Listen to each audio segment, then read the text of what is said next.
Olá, muito boa noite. Bem-vindos ao Noite Informativa. 9 pessoas continuam desaparecidas na sequência do naufrágio de sábado de uma embarcação que transportava crentes da igreja Zione no rio Revui, em Manica.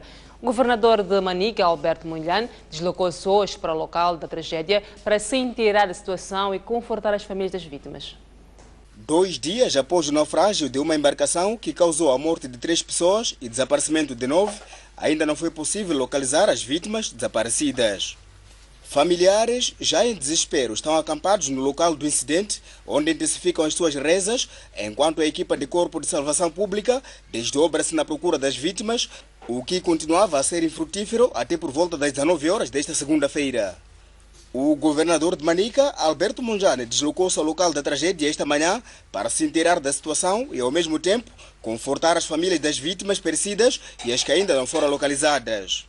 Quando acontece um desastre deste tipo, que cefa a vida de pessoas, não resta mais nada que sentir a dor e procurar formas de soerguermos e mobilizar as pessoas diretamente afetadas para serem fortes.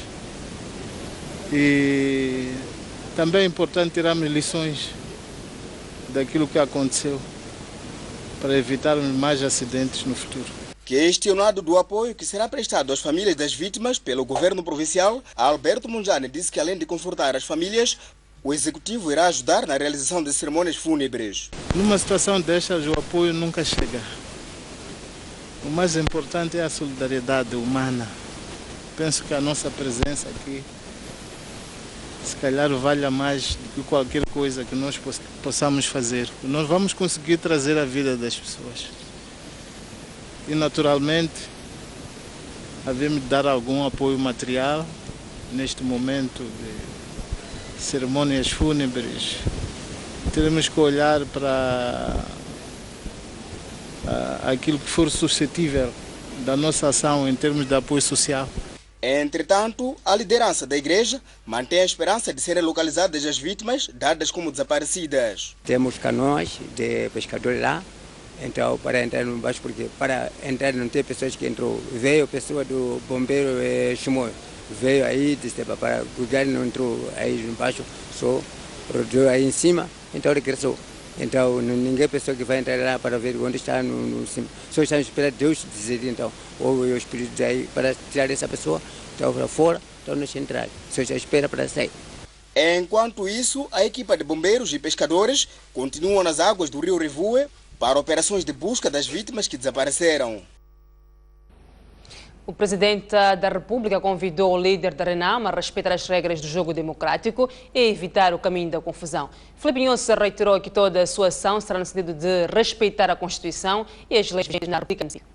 Filipe Nunes respondia a uma preocupação levantada pela comunidade moçambicana residente em Angola relacionada à estabilidade no país. Os moçambicanos queriam saber do chefe de Estado o ponto de situação do diálogo com a RENAM e as soluções encontradas para as divergências. A visita de Sua Excelência, o Presidente da República de Moçambique, constitui um privilégio e uma oportunidade ímpar para nos inteirarmos em primeira mão e ao mais alto nível dos principais desenvolvimentos em curso no nosso país, particularmente no que tange à estabilidade política e económica e social. Acho que nós estamos a dialogar em Moçambique há mais de 20 anos com esse partido regional. E até hoje, a solução, acho eu, dialogar com alguém que está alto da cidade. Em resposta, o presidente carregou as regras do futebol para convidar o líder da RENAM a respeitar as regras do jogo democrático. Até porque houve esforço para discutirmos o pacote eleitoral. Portanto, estabelecer as regras para o processo eleitoral. Normalmente as regras do jogo, aqui quando joga 1º de agosto, qual é a outra equipa fora? O Petro do ano. Costumam combinar antes que há fora de jogo. Costumam combinar antes que depois de 45 minutos há intervalo. Depois quem bate o outro ou na pequena área há penado. e começam a jogar. E as coisas acontecem. E foi o que aconteceu em Moçambique, estabelecemos as regras, três regras muito favoráveis ao partido que está a reclamar. Filipe Nunes questiona o fato de a Renamo não aceitar os resultados que saíram das regras por ela acordadas e após ter fiscalizado o processo eleitoral. Alguém que assistiu, que controlou, disse que tinha sido roubado. Mas nós todos nos metemos juntos e a contagem era pública, a televisão também filmava, tirava o nome, tal, fulano, tal, fulano, tal, tal. Começou a reclamar. E andar nas vilas, nas aldeias, a dizer que não foi roubado, que vai fazer confusão. E então depois disse que agora temos que fazer, quero governar onde eu ganhei. Não uma regra que não combinamos antes do jogo. O Presidente da República disse estar disponível para dialogar com o líder da Renamo e que, se for possível, mesmo na próxima semana, poderia reunir com Fosso de Acama. O incêndio que destruiu ontem uma loja de pneus em Maputo pode ter causado um prejuízo de cerca de 10 milhões de meticais. Os proprietários estiveram hoje no local a tentar recuperar os bens que, no entanto, pouco podem ser aproveitados. Pneus em Mafalala, na cidade de Maputo, após um incêndio de grandes proporções que deflagrou o local. Na manhã desta segunda-feira, os proprietários do armazém ainda tentavam recuperar alguns bens, um exercício que já se mostrava impossível, na medida em que pneus, jantes e outros acessórios de viaturas que eram comercializados ficaram sem proveito. Tinha lá pneus, né? Todo o equipamento de pneus, e nós neste momento não podemos calcular o prejuízo que aqui nós sofremos. Não ficou nada praticamente. Isso aqui era um armazém, agora só ficou espaço, como está a ver. Não se recuperam nada. Tudo perdeu-se. Aquele que estava lá dentro foi consumido tudo com fogo. O fogo atingiu também uma casa vizinha, onde, para além de bens materiais, a proprietária pode ter sido destruída uma doença. E pior, só não aconteceu graças ao filho que se apercebeu a tempo do incidente e alertou os pais que se encontravam no. Então já não houve tempo para recuperar nada. Aqui havia um quarto, aqui também um quarto. E essa casa também, os bens materiais de lá dentro também, e os bens materiais da casa outra e também daqui. A partir daqui tinha uma casa, conforme vem, está danificada. Os bens materiais também de lá dentro, lá também tudo queimou. Na outra casa também queimou um computador, uma plasma, congelador, uma geleira, tudo. O vereador do distrito Camachaquene esclarece que está a ser feito o levantamento de todo o material perdido, que se estima estar avaliado em cerca de 10 milhões de meticais. O dono estima cerca de 10 milhões de meticais como prejuízo total, quer do material, assim como da construção em si. O incêndio começou a deflagrar o armazém de pneus por volta das 15 horas deste domingo.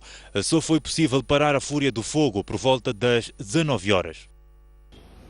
O Serviço Nacional de Salvação Pública ainda não apurou as causas do incêndio, mas suspeita de um curto-circuito no estabelecimento. Os bombeiros explicam que tinham meios suficientes, mas o vento e o tipo de produtos não facilitaram o trabalho. 4 viaturas com tanques cisternas de mais de 6 mil litros de água e outras dos aeroportos de Moçambique tiveram que ser mobilizadas pelo Serviço Nacional de Salvação Pública para combater o incêndio deste domingo. Foram necessárias mais de 2 horas de trabalho e 14 homens para apagar as chamas. Apesar do equipamento levado ao local e o esforço dos comandos, o Serviço Nacional de Salvação Pública reconhece que o vento tornou o trabalho mais difícil. Este incêndio necessitou mesmo de envolvimento dos outros quartéis que eu me referi aqui. Temos um quartel na zona de Zimpeto, um quartel na zona da Praça dos Combatentes, um quartel também na zona de Somachil, temos um quartel no bairro de Inhagoia.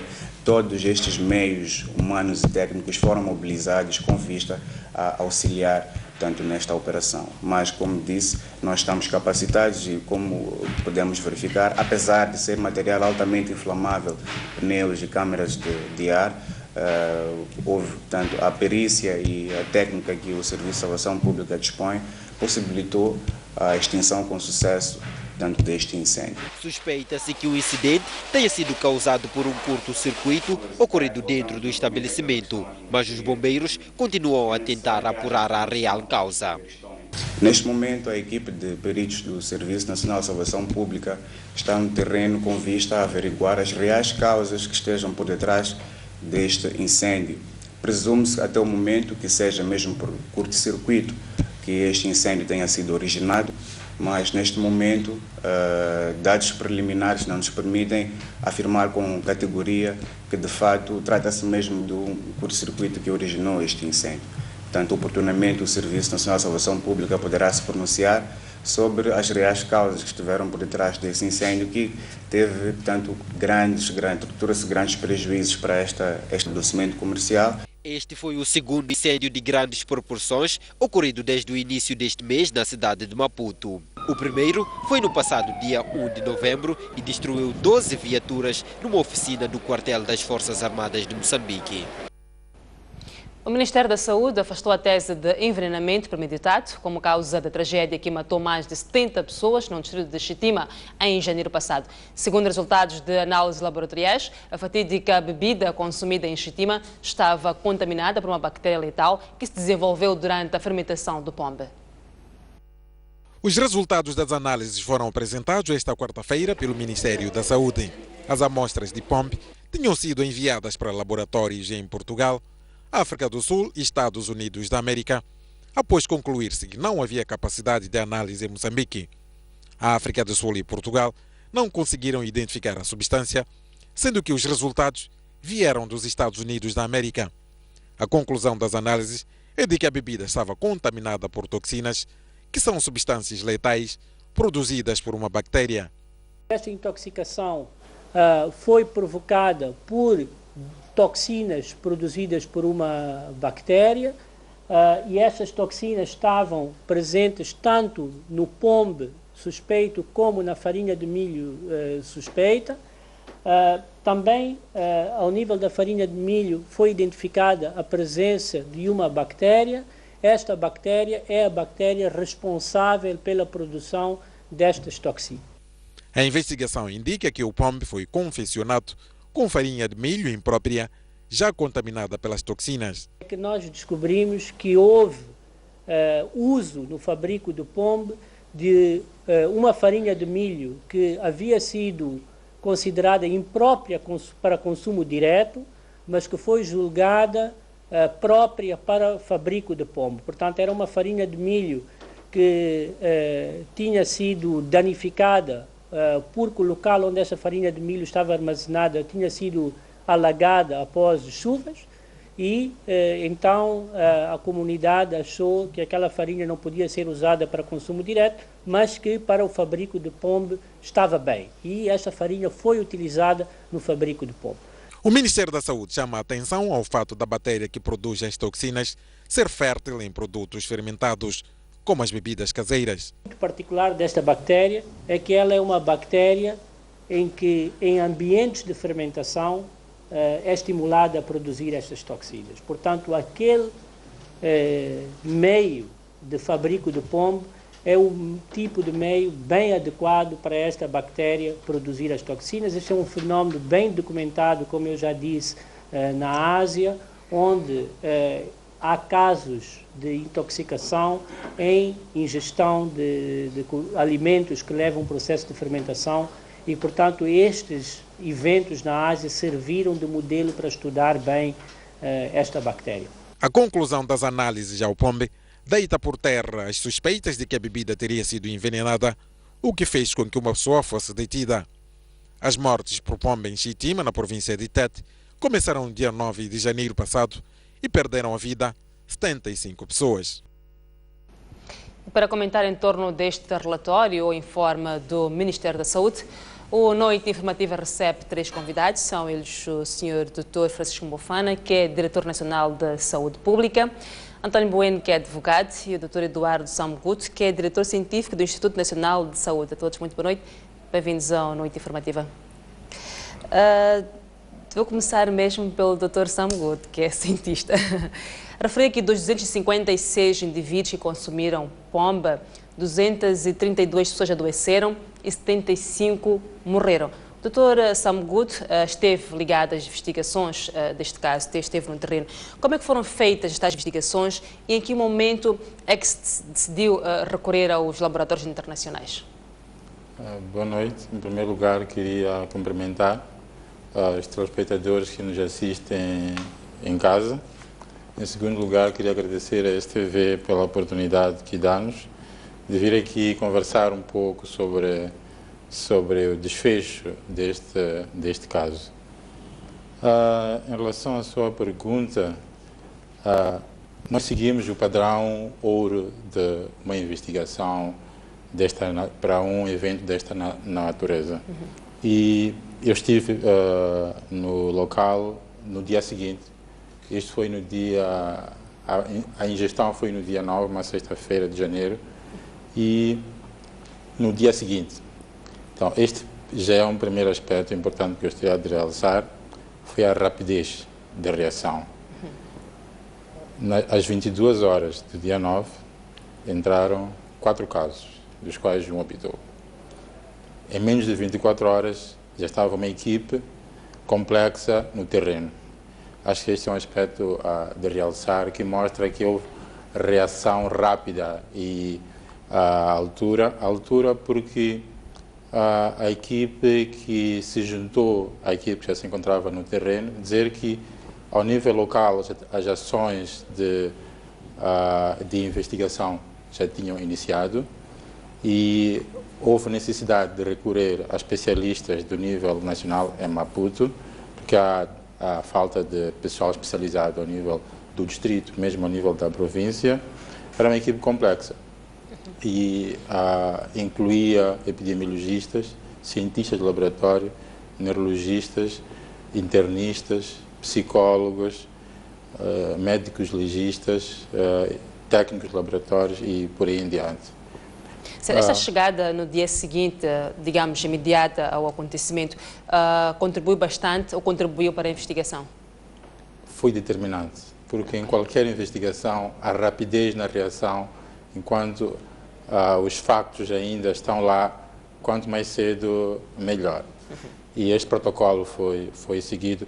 Pode imaginar que num país como nós, com dificuldade de conexão, não é fácil conseguir com esta rapidez, mas a verdade é que nós conseguimos. E parte do sucesso se deve claramente a este aspecto. O segundo aspecto, além da rapidez, foi o tipo e a complexidade da investigação que foi conduzida.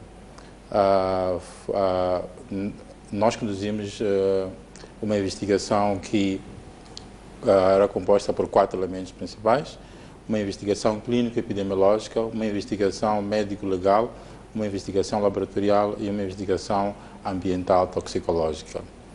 E cada uma destas componentes gera informação que é crucial. E de realçar que, em relação à investigação laboratorial, que é esta que trouxe o desfecho do caso, porque as outras já tinham sido encerradas, a única investigação que estava ainda aberta era a investigação laboratorial e que os resultados chegaram. Dizer que nós conseguimos colher uma grande variedade de amostras, ainda em menos de 72 horas do início deste evento. Colhemos amostras de pacientes, urina e sangue, colhemos amostras do pombo, e é interessante que há um aspecto muito importante, é que nós colhemos amostras do pombo afetado e do pombo normal. E esta necessidade de controle que faz com que esses resultados sejam inequívocos. Nós tínhamos um controle, um padrão para comparar, e o objetivo era avaliar se o que nós encontraríamos no pombo afetado não encontraríamos no pombo normal. Colhemos também, é muito importante esse aspecto. Mas este pombo normal também foi encontrado na mesma zona? Ou? Não, o pombo normal não foi encontrado na mesma zona, solicitou-se a sua confecção porque houve uma proibição de consumo e de produção no local. E um aspecto importante é que colhemos também a farinha, fomos a tempo. Quando eu falo de rapidez na ação, este aspecto, fomos a tempo ainda de conseguir restos da farinha que foi usada para a confecção. Então, de modo geral, sem entrar em muitos detalhes técnicos que teremos tempo de conversar. Vamos chegar aos detalhes técnicos. Dr. Francisco Mbofana também esteve no terreno, não é? Esta bebida é confeccionada um pouco por todo o país. O que foi que o doutor viu de concreto em Xitima, de diferente e que terá propiciado a tragédia? Obrigado e boa noite aos telespectadores e aos amigos do painel. Dizer que eu pessoalmente não estive no terreno na altura desta investigação, mas como foi aqui dito, na observação, e essa observação imediata ajudou a juntar as peças para orientar a investigação laboratorial. E como se diz, o laboratório não faz milagres se não tiver informação muito clara sobre as circunstâncias em que as coisas aconteceram, as circunstâncias em que a própria amostra foi colhida, e isso tudo teria contribuído para o sucesso de toda a investigação. Mas nós podemos aqui referir que calhou, aliás, já em abril, a Organização Mundial de Saúde, em cada ano, no dia 7 de abril, é Dia Mundial de Saúde, porque foi a altura que foi constituída a Organização Mundial de Saúde, e cada ano eles escolhem um tema. E o tema deste ano foi alimentos seguros, porque os números relacionados com o consumo de alimentos que não são seguros são assustadores. Estamos a falar de cerca de 2 milhões de mortes anualmente a nível mundial, associado ao consumo de alimentos não seguros. Estamos a falar de alimentos não seguros. E quando estamos a falar de alimentos não seguros, não podemos ver só eles no prato. Temos que ver desde da machamba, do armazém, da conservação em casa, da preparação, depois de preparado, da sua conservação. Então é um desafio muito grande relacionado com o consumo de alimentos não seguros, e todo um esforço tem que ser feito para assegurar transportados, armazenados com segurança, são preparados com segurança e são conservados com segurança.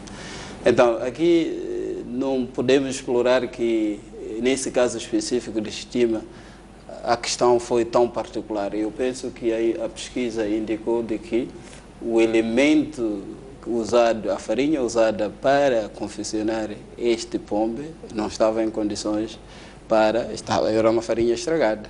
Daí que já todas as condições, as questões relacionadas com higiene não foram acauteladas. Daí que, quando a higiene não está presente, os agentes, os micro-organismos, as bactérias, os fungos, os vírus, encontram espaço para se desenvolver.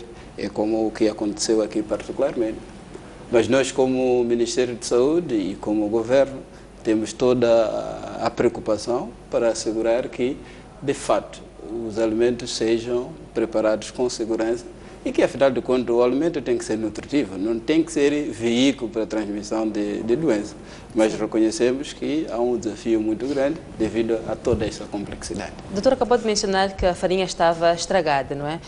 Um aspecto que se destaca no relatório, no informe, é o fato de se ter dito que a farinha foi julgada imprópria para consumo direto, mas ainda viável para fabrico de pombe. Poderia desmistificar isto? Não, mas isso foi uma questão que nós colhemos no âmbito da investigação, e essas foram informações colhidas no terreno, e acho que é uma percepção, não é? De que se ela não está disponível, não é boa para o consumo, e por isso nós estamos a dizer imediato, poderia ter sido usada para a preparação, o confeccionamento do pombe. Mas, claramente... Mas é exatamente aí que ainda estou intrigada. Se é impróprio para consumo direto, como é que pode servir para fazer o pombe?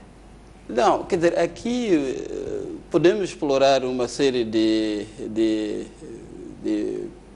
razões, e uma das razões poderia estar associada de que, pronto, o pombe, como é um processo que leva à cozedura, um processo que ocorre com fermentação, poderia se usar para a fábrica de pombe. Mas acho que é um aspecto que não foi considerado, que o fábrica de pombe não é só a cozedura inicial. Sim. O fábrica de pombe envolve adicionar farinha depois da cozedura inicial. Mesmo que admitamos que na cozedura inicial tenha se eliminado a bactéria por ser sensível a altas temperaturas, o processo de acondicionamento desse pombe e o adicionar nova farinha, e essa farinha que não estava em condições, teria criado condições para que de fato este processo acontecesse. Então, isto nos chama a atenção de que nós sempre, aquilo que nós dissemos que está impróprio, pronto, as pessoas deveriam naquela altura tomar todo tipo de cuidado. Infelizmente terminou no que terminou, mas nós temos, isso é uma lição aprendida e nós temos que usar isso como um elemento para acrescentar o conjunto de informações que nós temos que compartilhar com a população a nível do país, para que de fato todo o cuidado esteja presente no que diz respeito ao confeccionamento dos alimentos. E nós insistimos nos alimentos, porque aconteceu isso em Xitima, tivemos 340, mais de 200 casos e mais de 70 mortes, mas nós ao longo do ano fomos registrando a nível do país outras ocorrências.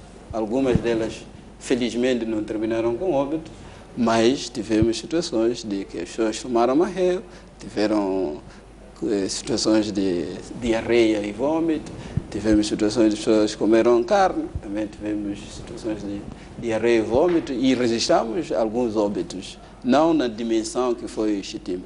Então, isso nos chama a atenção de que é a questão da higiene, é a questão da maneira como os alimentos são preparados, e nos chama a atenção de que a responsabilidade, de fato, é uma responsabilidade compartilhada, desde do governo, que estabelece as normas e fiscaliza a sua implementação, mas cada um de nós tem esta responsabilidade e nós temos que chegar até lá. A questão da responsabilização.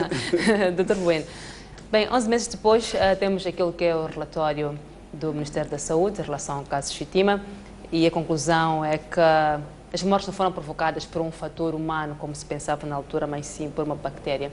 Estes resultados o surpreendem ou não? Hora de se esperar? Qual é a sua percepção? Bem, boa noite, caro telespectador, e obrigado, STV, pelo convite. Bem, é evidente que este resultado, pelo menos, não me colheu de surpresa. Não me colheu de surpresa porque logo à partida, felizmente, o governo soube gerir esta situação e não se deixou levar pela especulação que na altura tinha-se criado em volta do assunto. Cada um queria dar aquilo que podia ser a origem daquele problema da impressão que foi uma intoxicação alimentar inicial e que depois atualmente terá causado toda aquela tragédia. E também tomou consciência o governo, a partir de um certo momento, que não tinha capacidade de internamente tentar saber naturalmente com maior grau de certeza relativamente à origem do produto que teria dado causa àquela intoxicação, e solicitou naturalmente que laboratórios localizados além fronteiras com maior capacidade pudessem fazer essas análises para darem um resultado o mais próximo possível da realidade. E me parece que só agora, para mim, não me interessa o tempo que levou, o importante é que temos um resultado que, em princípio, parece-me ser o mais aceitável e o que mais se aproxima daquilo que efetivamente pode ter acontecido no terreno, e agora temos a verdade dos factos. Quer dizer, afinal de contas, não houve envenenamento por parte de ninguém, não houve intenção de quem quer que fosse de tirar a vida de outros concidadãos, apenas foi uma fatalidade, quer dizer, foi um azar ter acontecido aquilo, as pessoas terem consumido aquela bebida com aquele tipo de como é que se diz, toxinas, e atualmente não é de se imputar responsabilidade a ninguém neste momento. É apenas mais uma vez lamentar as mortes que ocorreram, e como muito bem diz o colega de painel, quer dizer, nós temos de ter muito mais cuidado no modo como manuseamos os nossos alimentos, porque efetivamente é por aí que a maior parte dos problemas acontecem. E também, do outro lado, nós temos de ter muito cuidado sempre que ocorre uma situação dessas. Quer dizer, nós não devemos precipitar a chegar a conclusões sem termos dados concretos que nos permitam efetivamente chegar às conclusões. Tentar chegar a conclusões sem conhecimento perfeito da realidade, isso é especulação. Tendo em conta o que acabou de mencionar, sabemos que nessa altura, quando deste episódio, a polícia deteve um homem de 42 anos que vivia em Chitima, mas na mesma altura acabou se mudando e foi nessas condições em que ele foi detido como alegado suspeito. Como é que olha para esta ação da polícia? De algum momento não foi precipitada, já que não se tinham ainda resultados, relatórios? Foi, porque eu até questiono que indícios é que a polícia tinha sido aquela pessoa a praticar, seja lá o que for. Ou por outros, se nem sabia efetivamente o que é que tinha tirado a vida daquelas pessoas, imediatamente chegou-se à conclusão que alguém tinha feito qualquer coisa. Porque aqui era preciso estabelecer eventualmente o nexo de causalidade. A morte, primeiro, qual teria sido a causa da morte daquelas pessoas? Era preciso, importantíssimo saber isso. Qual teria sido a causa da morte daquelas pessoas? O consumo, sabe-se, foi pelo consumo daquela bebida. E aquela bebida estava de alguma forma contaminada. Mas o que é que tinha contaminado aquela bebida? Isso não se sabia. E não sabendo o que é que tinha contaminado aquela bebida, por que razão é que fosse logo suspeitar que alguém tenha envenenado aquela bebida e, consequentemente, causado a morte das pessoas? É evidente que aqui nota-se que não terá havido, por parte da polícia, na altura, o devido profissionalismo, a devida ponderação e calma, para agir em conformidade, que de facto com um aturado trabalho investigativo, que permitisse a polícia depois chegar a essas conclusões. Quero eu crer que na altura, não que esteja a desculpar, mas terá sido isso precisamente a pressão popular que na altura rodeou este problema e quase que exigirem que algumas cabeças rolassem como precisa arranjar culpados a qualquer preço. E naturalmente, coitado do homem, foi bode expiatório naquele momento e pagou por elas, sem nada ter feito. Dr. Samgoto, na vossa investigação, no vosso relatório, referem que foram feitas 33 autópsias verbais realizadas aos familiares próximos às vítimas fatais, não é? O que são autópsias verbais, doutor? Autópsias verbais, como o nome diz, é uma autópsia, mas é baseada num questionário, numa entrevista.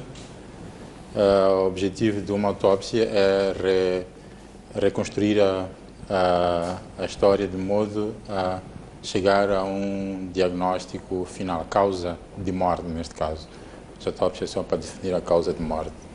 E como os indivíduos afetados já tinham ido a óbito, entrevistamos as pessoas que conviveram, familiares em alguns casos, em outros não familiares, porque houve casos em que o indivíduo nas últimas horas esteve próximo de um amigo, por exemplo, houve casos desses, e foi o que nós fizemos.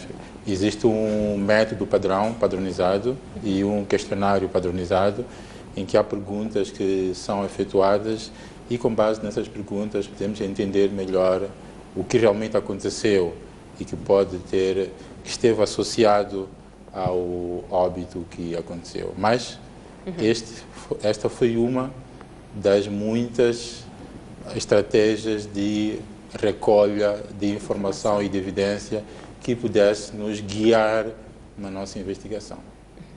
Há um aspecto que é interessante no relatório, é a questão das pessoas que morreram pelo consumo de pombe e outras que adoeceram.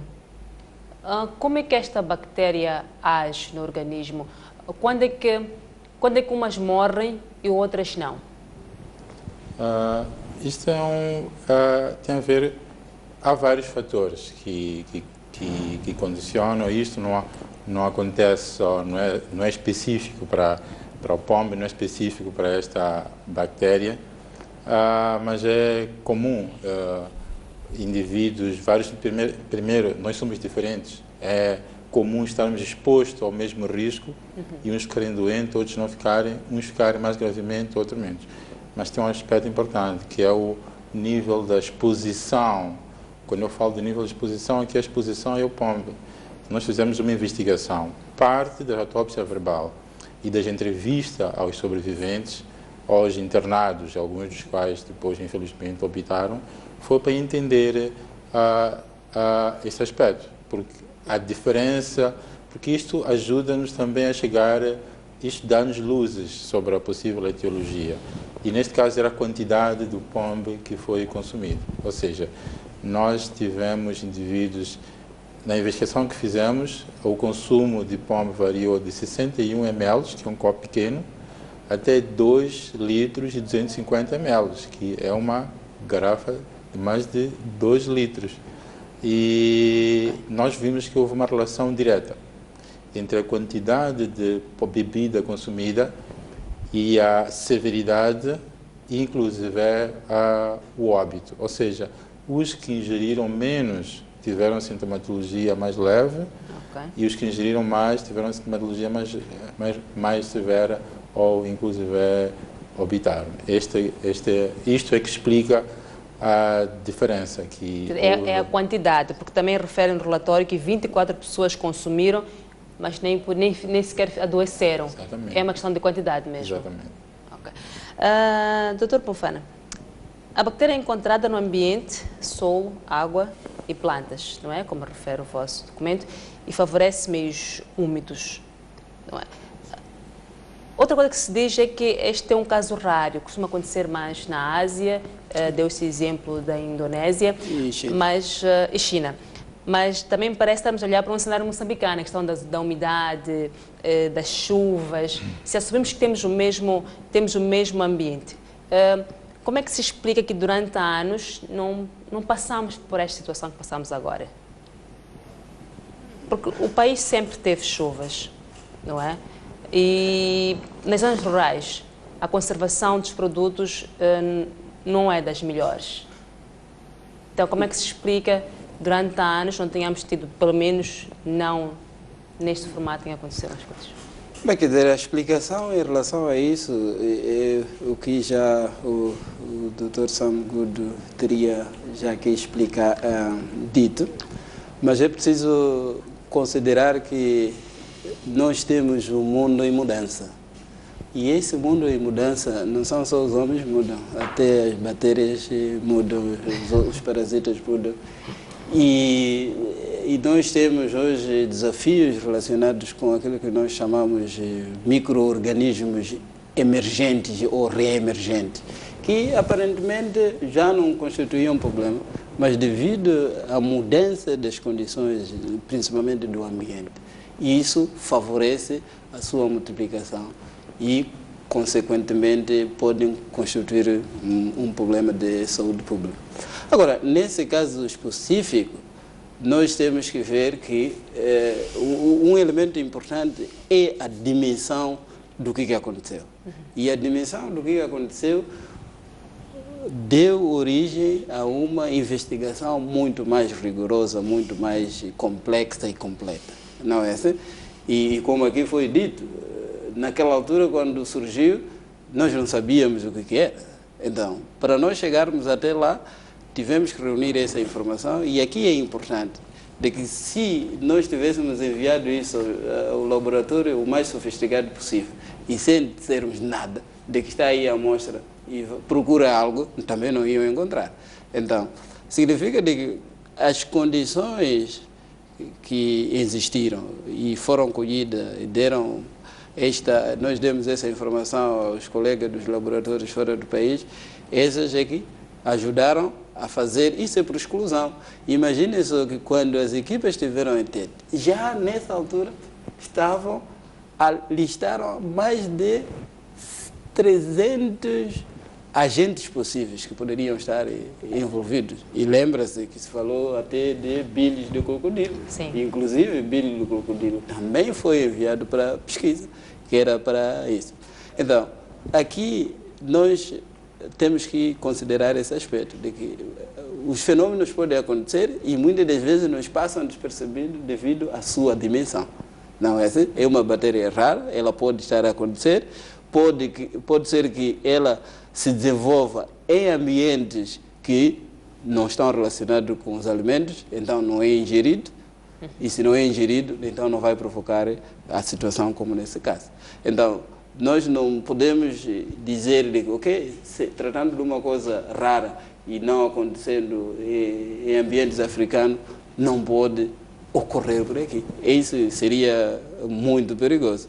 O que nós temos que considerar é que o mundo é globalizado, o que nós temos que considerar que há mudanças em termos de ambiente e que essas mudanças favorecem o desenvolvimento desse tipo de agentes infecciosos. Então, e como eu estava a dizer, é que nós sempre temos que ter em consideração, e foi aqui referido, de que a nossa informação fez com que o laboratório, que tinha tido uma experiência anterior com amostras vindo também da Ásia, Indonésia e China, eles conseguiram fazendo a exclusão e fizeram a medição. E claramente, quando fizeram a pesquisa, a primeira, eles também não puderam, acho que não devem ter acreditado. Então, quantas técnicas foram envolvidas? Umas 7 ou 8 técnicas diferentes, que era para se ter a certeza de que estávamos a falar daquela situação. Então, são essas questões de mudança que levam ao surgimento de coisas que nós nem imaginamos.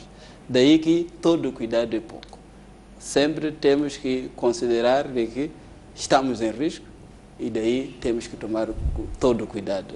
Dizer de que, bem, a conservação dos alimentos é assim, chove, não sei o quê, isso não seria a melhor forma de pensar. Dizer que, mas por que não aconteceu em 2014 ou 2013, que também choveu? Alguma coisa mudou no ambiente, houve condições apropriadas, e aqui o colega estava a dizer por que uns desenvolveram sintomas, outros não desenvolveram. É constituição de cada indivíduo. Uns, se calhar, já estavam com alguma debilidade, estavam malnutridos. Sabemos que muitas das vezes a nossa população consome o álcool, não come, e se consome o álcool, não come, e tem um pouco de vômito, tem um pouco de diarreia. O quadro é muito mais grave do que indivíduos bem constituídos, que se alimentam. Então, há um conjunto de elementos que nós temos que considerar. Mesmo para esclarecimento, enviaram as amostras para 5 laboratórios? As amostras foram feitas dois laboratórios nacionais, o laboratório na África do Sul, em Portugal, e o 5º nos Estados Unidos. Os resultados que têm é do laboratório norte-americano? Sim, é do laboratório. O que isso significa? Que estão ainda a aguardar dos outros? Não. Os outros laboratórios foram informando de que não tinham encontrado algo. E nós avançamos, como aqui foi referido, que nós fomos avançando para outros laboratórios com maior capacidade e com melhor tecnologia de ponta. Mas é importante referir, de fato, de que a informação da pesquisa feita no terreno foi fundamental para aquilo que nós hoje temos como resultados. Sim. Dr. Bueno, voltando à questão do nosso alegado suspeito, ele ficou detido, tem a imagem manchada na comunidade. O que é que vai acontecer? Qual é o passo subsequente?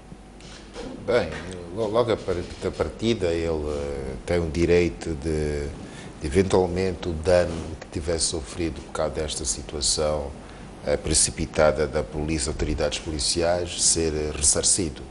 Porque, de certeza, para além dos danos materiais de que ele eventualmente terá ficado lesado, o mais grave tem a ver com, naturalmente, a honra e o bom nome dele, porque ele foi indiciado em algum momento ter causado, ou ter dado causa à morte de quase 75 pessoas.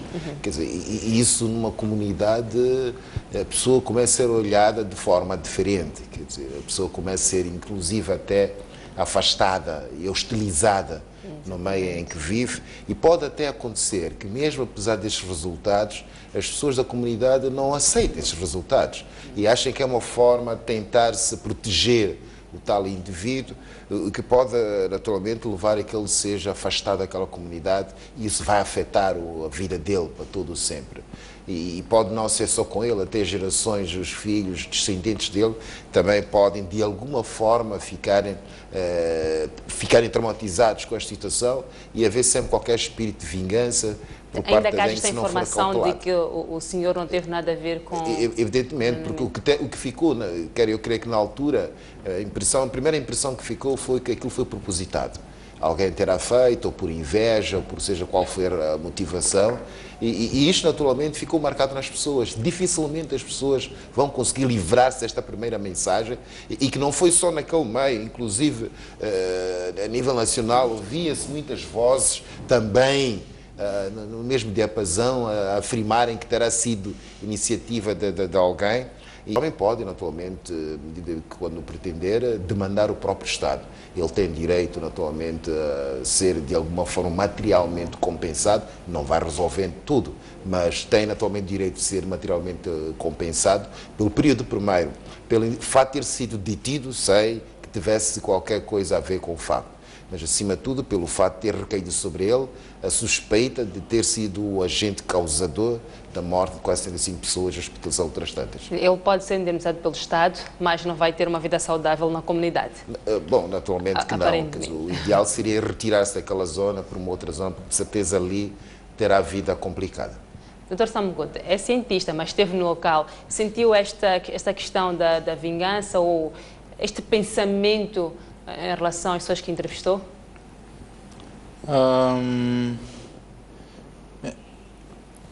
Este não era o foco da investigação. O foco da investigação era trazer a verdade dos factos e como eles são, sem nenhuma interferência. E tivemos o cuidado de não sermos influenciados de maneira nenhuma. Na verdade, somos treinados para isso, para não sermos influenciados como cientistas. Nós seguimos o caminho dos fatos. São as evidências e os fatos que nos guiam. Mas sentia-se, de alguma maneira, em alguns lugares, algum sentimento na tentativa de achar que pudesse haver uma mão humana. Mas, como eu mencionei, este não era o objetivo da pesquisa e de maneira nenhuma isto serviu sequer para guiar a nossa investigação. Dr. Mufana, falou há pouco tempo, Dr. Sam Good, que houve uma proibição do consumo de pomba. Nós acompanhamos alguns dias depois que as pessoas continuavam a consumir a bebida, até porque referiram que aquela é a cultura deles. Tendo em conta aquilo que são as nossas culturas, por exemplo, como o casamento prematuro, como os ritos de iniciação, agora o pombo, como é que o Ministério vai lidar com esta matéria? Para combater esses hábitos culturais, porque levou à morte de 75 pessoas, ainda assim as pessoas continuaram a consumir o pombo. Sim, quer dizer, nós pensamos de que há espaço para termos as coisas de forma mais segura possível, não é assim? E como bem referiu, a questão do consumo de pombe como rito de iniciação são questões seculares e que nós precisamos, de fato, ver num contexto global o que de bom acontece e pegarmos o que de bom acontece para podermos induzir as mudanças. Temos a certeza que temos que induzir mudanças para que, de fato, como eu dizia, esses alimentos sejam seguros e nutritivos, não sejam veículo de transmissão de doença. Então, claramente que naquela altura foi proibida, mas nós tínhamos consciência quão difícil era para nós fiscalizarmos isso, não é assim? E não seria, penso que não seria uma coisa fácil, conhecendo a dimensão do país e aquilo que é a nossa capacidade, termos, pronto, a partir de hoje vamos fiscalizar cada agregado familiar que preparar o pombo, nós vamos estar lá com uma equipa para ver as condições, ver a farinha ou ver as condições do confeccionamento, do armazenamento e até da própria venda. Mas temos consciência de que nós, como parte da sociedade, nós, como parte do governo, temos algo a fazer para assegurar que, de fato, sejamos capazes de fazer uma inspeção, façamos um controle, mesmo análise, nem que seja de forma ao acaso, aleatoriamente, desse tipo de alimento, desse tipo de bebidas, para assegurar que, de fato, a questão higiênica seja conseguida. E, à medida em que o tempo vai passando, e deve saber, foi aprovado um regulamento de produção, comercialização, distribuição de bebidas, e não se refere só a bebidas espirituosas ou bebidas modernas. Está subentendido também a questão das bebidas tradicionais. Mas as bebidas tradicionais têm características particulares. E nós, como Ministério de Saúde, e aproveitando uma experiência do Botsuana, vamos agora levar a cabo uma pesquisa para compreender toda a dimensão relacionada com esta questão da produção e consumo das bebidas alcoólicas. De certeza, vamos encontrar coisas que se podem aproveitar e aquelas coisas que, de fato, são um risco, são um perigo, nós vamos ter que desenvolver ações muito concretas. E eu antevejo que vai ser um processo demorado, mas temos que começar. Aliás, já começamos com esse regulamento e temos estado a implementar esse regulamento, mas há desafios. É por isso que esta questão da responsabilidade compartilhada é fundamental. Por quê? Porque, por mais eficazes que sejam as normas, as leis, mas no fim do dia há um indivíduo, e o indivíduo tem a responsabilidade, o comportamento do indivíduo, não é assim? E nós vimos, depois da ocorrência desta tragédia em Sestima, as pessoas foram questionadas, mas por que continuam a beber? E, pum, disseram que, bem, eu com o dinheiro que eu tenho posso beber 2, 3, 4 coisa de pombe e não consigo comprar uma cerveja. Nós temos que compreender, essa é a nossa realidade.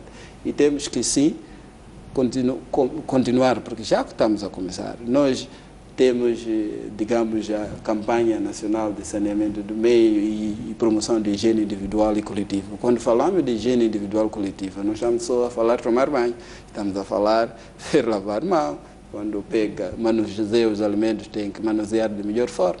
E pensamos que se todos forem envolvidos, e nós vemos, por exemplo, os alunos, nós temos milhões de alunos aqui, se nós passarmos uma mensagem via alunos na escola para passarem às suas comunidades, podemos conseguir alguma coisa. E os líderes comunitários, e os governos locais, e as autoridades municipais, cada um de nós tem um papel a desenvolver e vamos fazer, mas como eu dizia, antevejo uma tarefa difícil, mas nunca há marcha sem o primeiro passo. Nós temos que dar, aliás, já demos o primeiro passo, temos que continuar a dar os passos subsequentes para assegurarmos que, de fato, a nossa população não corre o risco. Aqui eu quero enfatizar que o alimento, de fato, é um veículo para a transmissão de doenças. Todo cuidado é pouco. E agora estamos a entrar na época chuvosa, estamos a entrar na época quente, já sabemos o que poderá acontecer. E queremos aproveitar essa oportunidade. Temos que tomar mais cuidado. Temos que tomar mais cuidado. E eu penso que as pessoas estão cada vez mais conscientizadas hoje. Mas os desafios da mudança também, porque, como se diz, todos são espertos. Nós, os humanos, somos espertos, mas também os parasitas são espertos, as bactérias também são espertas. Então nós temos que nos adaptar. Talvez lembrar a quem está lá em casa como usar os alimentos, o que é que deve fazer? Bem, quer dizer, os alimentos, como eu disse, desde a produção, porque se não é bactéria, pode ser uma toxina, um produto químico. Então, o que nós aconselhamos sempre é que os alimentos, aqueles que são para cozer, têm que ser bem cozidos. Uma vez cozidos, se são consumidos e algo fica, tem que ser bem conservado. Não é assim? E os alimentos que são comidos crus ou semicrus devem ser lavados de forma adequada. Porque um simples ato de lavagem pode ajudar a eliminar muita coisa. Sabemos que há desafios de disponibilidade de água, mas também é preciso considerar que esses pequenos gestos podem constituir uma... Podem salvar vidas. Podem salvar vida. Aliás, nós há semanas estivemos na campanha, lançamos a campanha de lavagem nas mãos na escola e nós dizíamos de que a saúde está nas tuas mãos. Essas mãos são tão boas, mas também são tão perigosas. E via elas podemos até correr o risco de vida. Aliás, os que beberam pombe, de certeza, pegaram a caneca com a mão. Então, isso é importante.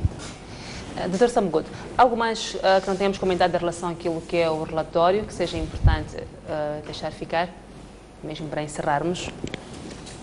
Penso que muito já foi dito sobre o assunto, seria principalmente repetir, mas acho que há alguns aspectos que, mesmo que sejam repetição, vale a pena frisar, até para encerrar completamente este assunto.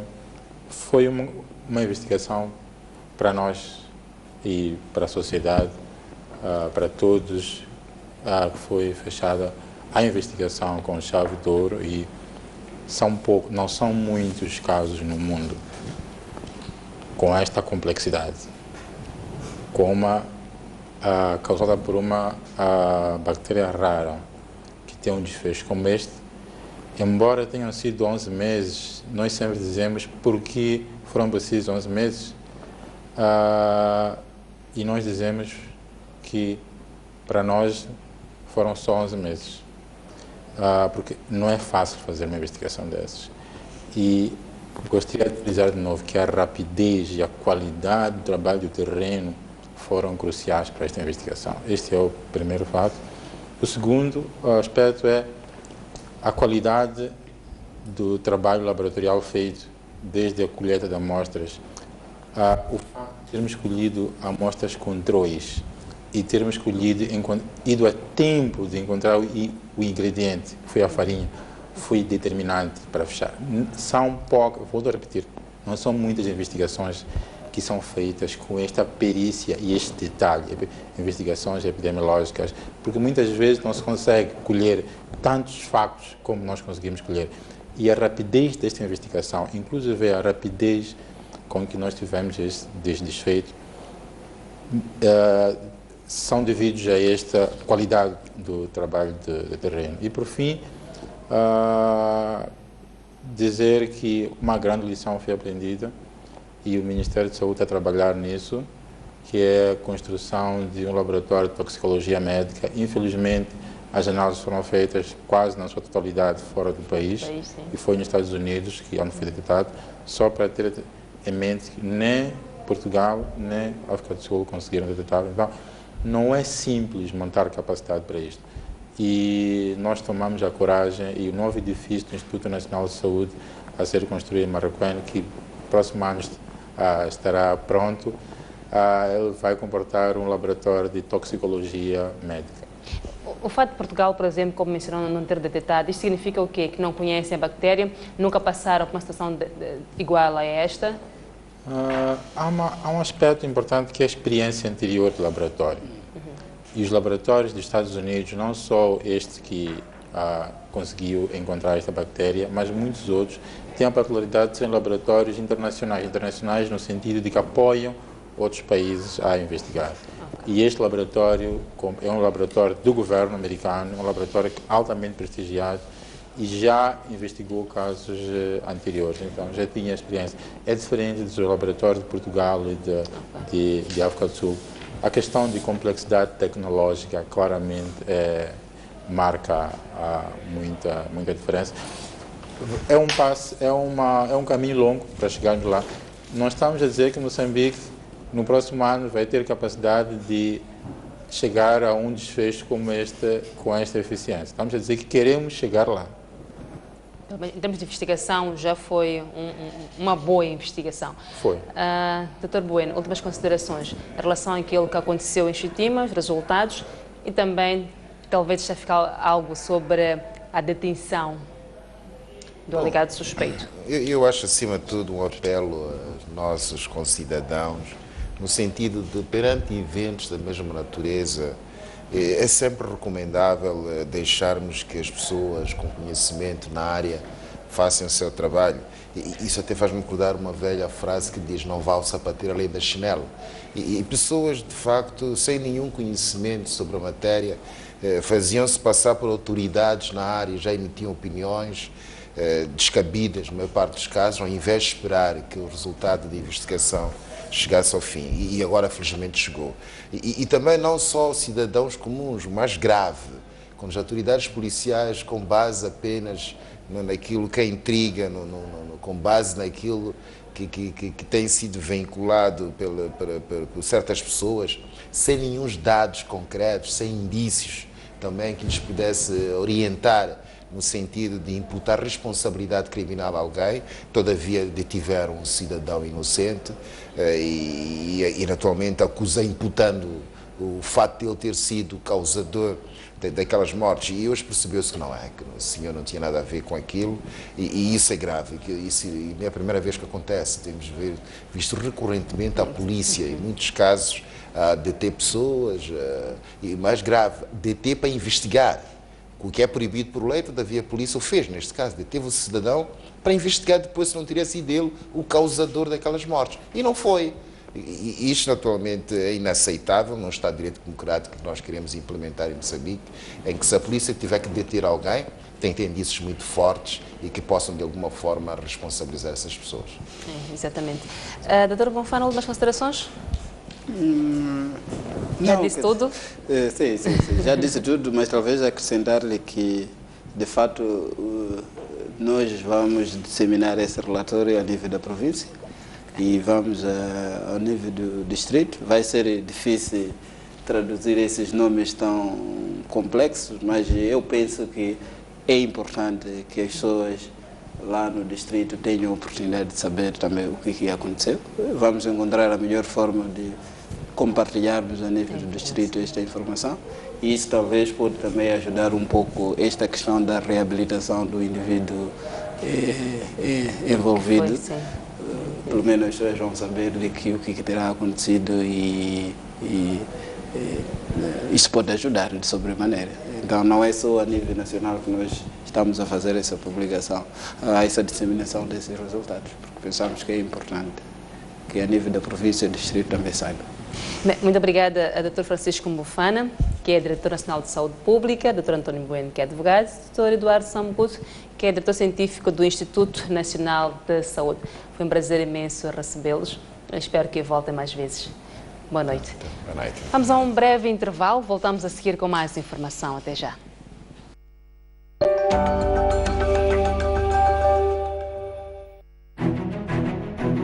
Mais um baú. Recordações, momentos épicos, momentos marcantes, grandes vitórias, campeões. Como é que o futebol começou na sua vida e o que é que foi o futebol? Eram todas equipas bem estruturadas com um futebol de se tirar o chapéu. A gente jogava aqui na Baixa, saía da Baixa. Era obrigado a fazer o jogo dos palmaninhos. Antigos jogadores, paraquedistas, árbitros, pugilistas, médicos. O primeiro envolvimento direto foi como médico da seleção que foi aos Jogos Olímpicos, Moscovo, 1980. Hoje já temos a capacidade de fazer diagnósticos e cirurgias artroscópicas. O paraquedismo começa quando eu via militares da Força Aérea saltar. A dobragem de paraquedas é uma coisa fundamental. Uma campeã nasce ou faz-se? Um talento tem que nascer, mas também não basta só nascer, tem que se fazer para ser campeão.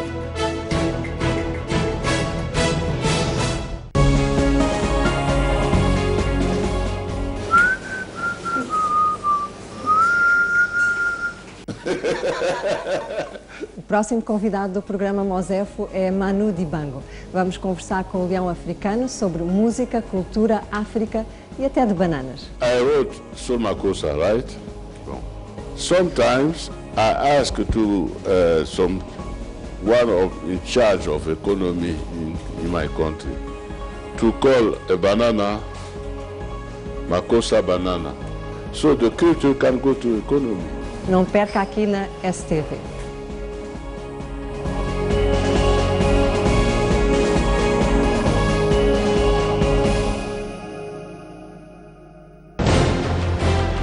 Um país sem história é um país sem futuro.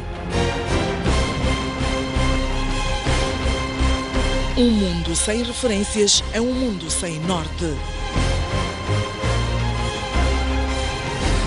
Um país sem cultura é um país sem identidade.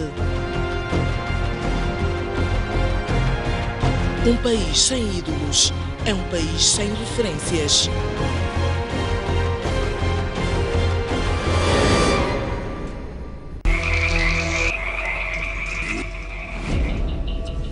Bebem todos os dias. Conseguem fazer uma distância daqui do bairro do Jardim até o Zimpeto. Uma distância muito longa. Temos que ver também como é que eles têm coragem.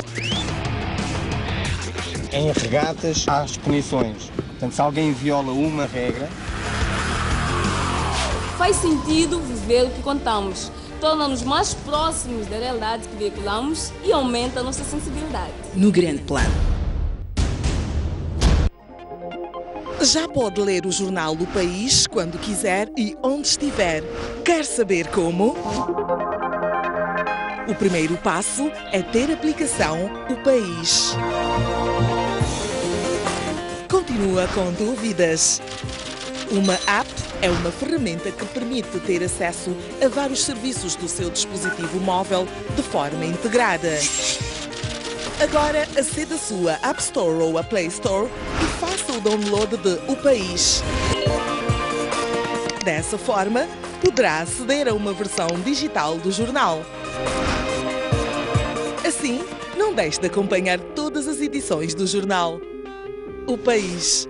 A verdade como notícia.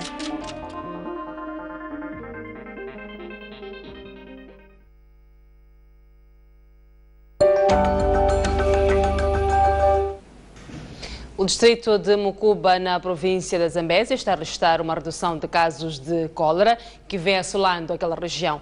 Dados atuais indicam que dos 40 doentes que o centro de tratamento recebia por dia, neste momento os números reduziram para 10. No centro de tratamento de cólera ativado no distrito de Mucuba, na Zambésia, pelo menos 33 doentes estão internados e a receber tratamentos da chamada doença de mãos sujas. Desde que foi decretado a existência do Vibrião colérico em Mucuba, perto de 250 casos já foram notificados. Ao nível do distrito, o ponto de situação da cólera é decrescente. Entram em média 10 a 20 doentes. No passado entravam 40 doentes em média. Em termos de casos cumulativos, estamos neste momento com 235 casos. E estão internados aqui 33 doentes. Em termos de óbitos? Desde que começamos a notificar os casos de cólera, temos um cumulativo de 2 óbitos. Em termos técnicos aqui, temos pessoal técnico suficiente, temos medicamento, todos os casos que entram são diagnosticados e recebem tratamento correto. E esses doentes, esses óbitos que tivemos é por causa da chegada tardia ao centro de tratamento de doenças diarreicas, incluído a cólera. Os doentes chegaram tardiamente e não deu para fazer alguma coisa. No recinto onde foi fixado o centro de tratamento de cólera, grupo de jovens de boa vontade estão a apoiar na abertura de fossas. Minimizar a parte do saneamento e meio ambiente, né? Se construindo latrinas, recolhendo resíduos que se encontram nessa área em que as pessoas com sintomas de cólera estão de baixas. Montamos as tendas móveis e manutenção de umas outras atividades. Tentamos já fazer limpeza do terreno para construir algumas fossas e estamos a montar tendas para facilitar os doentes. Alguns estão sem tenda e há problemas de fossas também, aquelas de lá entupiram. Essas também estão estragadas por causa da chuva, tentou entrar água, algumas todas estão estragadas. Então todas as novas sanitas, tudo lá. Então estamos a fazer a cova aqui, já tentamos pôr 2 tendas. As outras são aquelas que estão lá e também temos que pôr mais umas 3 fossas lá, uma outra vai entrar lá. Refira-se que o consumo de água do rio não tratada é apontada como a primeira causa de casos de cólera em Mucuba. Médicos indianos e moçambicanos trocam experiências no tratamento de várias patologias na província da Zambésia. Este é o grupo de médicos indianos que escalou a província da Zambésia no quadro da parceria estratégica técnica assinado recentemente na Índia e visa apoiar o setor da saúde na resolução de diversas patologias que apoquentam os moçambicanos. We are very happy to be here at Kilimani. Our government from India shares a wonderful relationship with government of Mozambique. Nosso governo da Índia tem uma relação de parceria excelente com o governo de Moçambique. No quadro desta relação entre o governo, nós, a Global Hospital, estamos acordados para uma parceria estratégica com a clínica Boa Esperança. Nós estamos contentes por sermos convidados para esta nobre causa de salvar vidas humanas. Nós viemos por esse meio para estender nossa prestação de serviços de nível internacional. Nesta missão estão médicos de diversas especialidades, com destaque para ginecologia obstétrica, pediatria, neurocirurgia, cirurgia geral e gastroenterologia. Hoje acordamos na Índia, durante a última visita do chefe de Estado, Filipe Nyusi, para que 14 hospitais centrais universitários da Índia fizessem parceria com a clínica Saúde Boa Esperança em Moçambique para intercâmbio técnico e intercâmbio técnico-científico, troca de médicos e formação de especialidade dos nossos quadros para a Índia e vice-versa. E eles também trabalham com os nossos médicos do Hospital Provincial de Quilimani de uma maneira geral.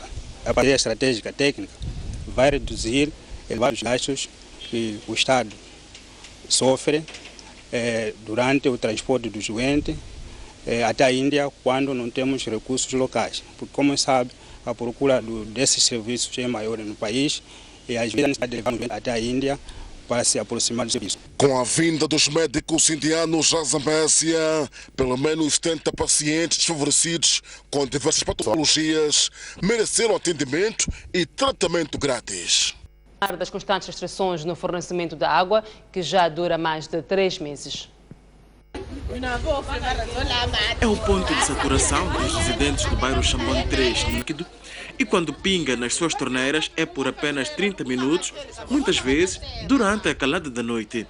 Cansados desta situação, na manhã desta segunda-feira os populares decidiram amotinar-se de frente do FIPAG para exigir explicações àquela empresa. Há mais de 4 meses que a água não jorra nas torneiras e ficamos uma semana sem água. No dia que sai talvez 30 minutos, aquela hora das 0, 1 hora. Depois disso já não temos água. Quando ligamos para os gestores, não sabem nos dizer o que é que está a acontecer e quando é que vão solucionar o nosso problema. Agora, nós estamos a pagar faturas de algo que não estamos a consumir. Ultimamente já estamos há 3 ou 4 semanas que não estamos a ter água naquela hora que nós devíamos ter. Se sai, se calhar são 2 ou 3 dias por volta das 0 ou 1 hora. Há pessoas que são obrigadas a sair de lá de Chambon 3 até ao centro da cidade, no sentido de obter esse líquido precioso. Estamos a sofrer. Eu saio de Chambon 3, venho tirar água no hospital, meter água no chapa para casa. Quanto é que paga? Pago 10 meticais, bidão de 20 litros. E eu também 10 meticais. Não obstante as restrições no fornecimento do líquido precioso, as faturas emitidas pela empresa ascendem os 1000 meticais, montante que aos olhos destes consumidores não se justifica. É possível que cheguem numa residência de alguém, com portão trancado e tudo, mas encontramos lá uma fatura deixada, mas que não se fez leitura e no mês seguinte ou no mês subsequente encontramos lá 800 e tal, 900 e tal, 1000 meticais. Mas quando estamos a falar de residências que vivem 2, 3 pessoas, como é o meu caso, eu vivo com 2 pessoas em casa, mas a minha fatura deste mês foi de 820 meticais. Este mês saiu 305. Mas não é pela norma que eu recebo essa fatura, é só esse mesmo. Mas é quando eu não bebo água, não sai água na minha casa. Quando vem trazer as faturas nas vossas casas, o que é que o pessoal do FIPAG diz? Eu não sei, eu pergunto, afinal o que está a acontecer? Ele também diz não sei, porque elas também estão a trabalhar. Por isso que nós viemos aqui, para falar com o chefe. Refira-se que o bairro Chambon 3 beneficia-se de água canalizada pelo FIPAG desde 2011. Entretanto, por estar localizado numa região alta, o fornecimento do precioso líquido era feito em dias alternados, situação que mudou de algum tempo a esta parte. Entretanto, o FIPAG justifica as restrições, alegando saturação da rede de abastecimento. Os clientes revoltados consideram que a reunião entre estes e a empresa FIPAG foi infrutífera, dado que de lá saíram sem respostas plausíveis ao problema. Eles dizem que estão a trabalhar no assunto, no entanto, não sabem, não prometem datas para resolver os nossos problemas. Mas o que é que eles dizem em relação às faturas que vocês recebem? Não temos uma explicação exata. Os senhores que estão lá dentro não sabem nos dizer o que é que está a acontecer. Porque em algum momento quem distribui as faturas nem chega a ir fazer leitura. O diretor do FIPAG na cidade da Machixe, Henriques Dipur, reconhece haver restrições no abastecimento de água em algumas zonas da cidade da Machixe e considera que no caso do bairro Chambon 3 deve-se ao facto deste estar numa zona elevada, cuja solução imediata passa pela saturação da rede para daí abastecer aquela região. Fazer uma gestão de válvulas, portanto, nesta conduta, no sentido de não deixar passar toda a água para a zona baixa, mas a dada hora nós fechamos, por forma que a água facilmente possa alimentar aquela zona. Infelizmente tivemos também a falta de energia e só por volta das 17 horas que tivemos energia e o sistema começou a funcionar a essas horas.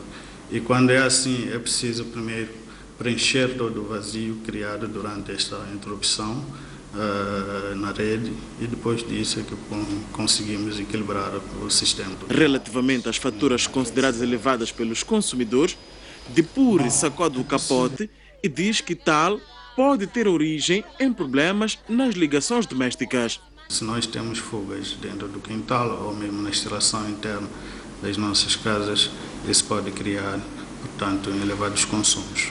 Mas também pode ser o problema do próprio contador. E quando é assim, solicita-se uma equipe, vai verificar, afere-se o contador, se de fato o registro que faz corresponde, portanto, ao consumo do cliente. Mas o que dizer desta fatura com data de emissão de 16 de novembro deste ano? Entretanto, entrega ao cliente a 5 do mesmo mês. Neste momento nós estamos a implementar uma nova tarifa e nisso era preciso fazer uma harmonização da plataforma de gestão comercial, que é o BHC, e houve ligeiros atrasos no ajustamento, portanto, desta tarifa dentro do sistema.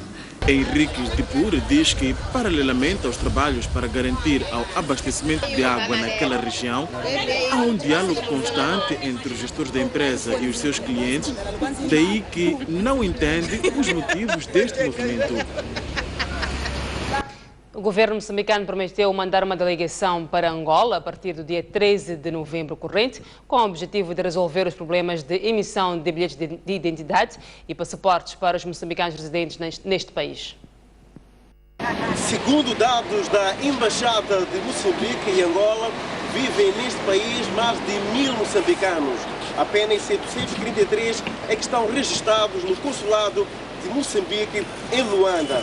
Com esses registros, a verdade é que tem sido um grande transtorno para moçambicanos que vivem em Angola tratar documentos como bilhete de identidade ou passaporte biométrico. Os moçambicanos residentes em Angola aproveitaram o encontro com o Presidente da República para se queixar dos transtornos que enfrentam para tratar de documentos como passaporte e bilhete de identidade.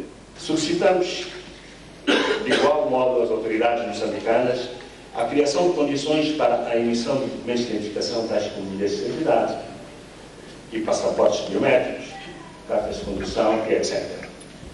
Sugerimos que se estude a possibilidade de esses documentos passarem a ser emitidos para a Embaixada de Moçambique em Luanda, isto por variar recursos e tempo, pois atualmente, uma vez que esses documentos caduquem, cada membro da comunidade moçambicana é obrigado a ter que se deslocar a Moçambique.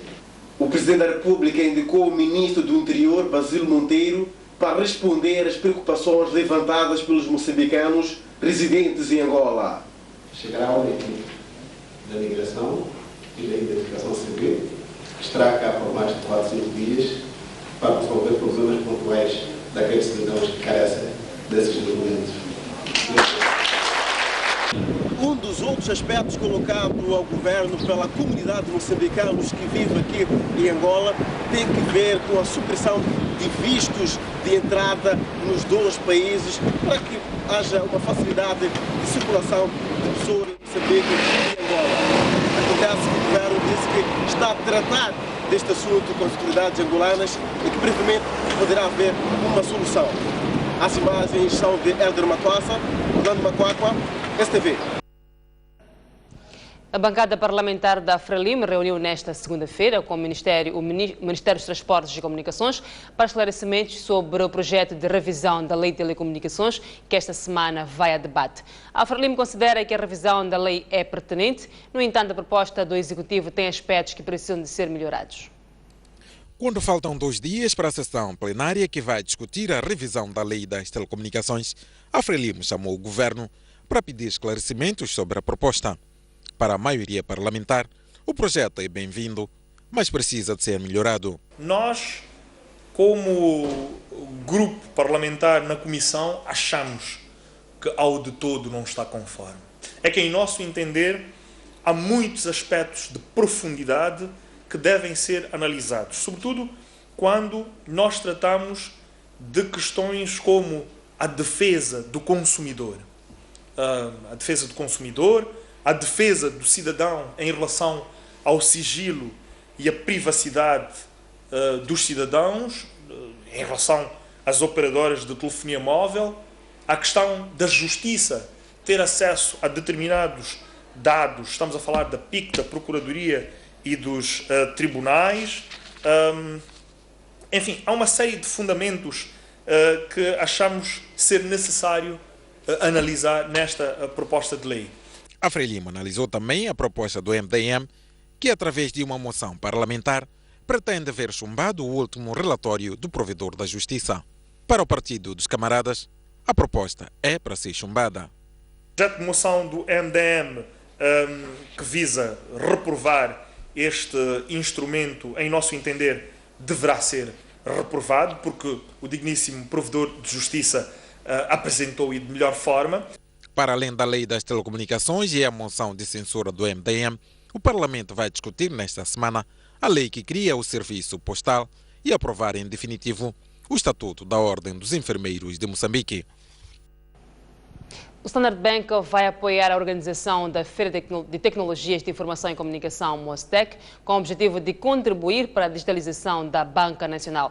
Com efeito, a instituição financeira assinou hoje um acordo com a gestão da Mostec. O acordo, que prevê o financiamento da 3ª e 4ª edições da primeira Feira de Tecnologias de Informação e Comunicação no país, foi assinado pelo administrador delegado do Standard Bank, Shuma Nococha, e pelo presidente da Comissão Executiva da Mostec, Daniel David. Na ocasião, o administrador delegado do Standard Bank disse que a instituição que dirige decidiu tornar-se parceira da iniciativa para contribuir para a digitalização da Banca Nacional. A nossa aderência ao Mostec, como uma parceria, é mais para contribuir ativamente nesta jornada de digitalização bancária e, através desta, acelerar também a inclusão financeira, que sabemos que é o objetivo principal tanto do Banco de Moçambique e do nosso governo. Por seu turno, o presidente da Comissão Executiva da Mostec, Daniel David, afirmou que a digitalização é um fator importante para o desenvolvimento de qualquer organização, daí que a feira está preocupada em promover e dinamizar a digitalização dos negócios. A digitalização é um fator sine qua non para o desenvolvimento de qualquer sociedade empresarial, pública, pessoal. Quem não está no digital está condenado a um insucesso. Nós temos que jogar um papel de promoção, dinamização e integração das comunidades, dos empresários e também das instituições públicas nesta luta pela digitalização dos negócios e digitalização dos processos produtivos que a sociedade tem. Por isso, para a Mostec é um privilégio, é uma honra.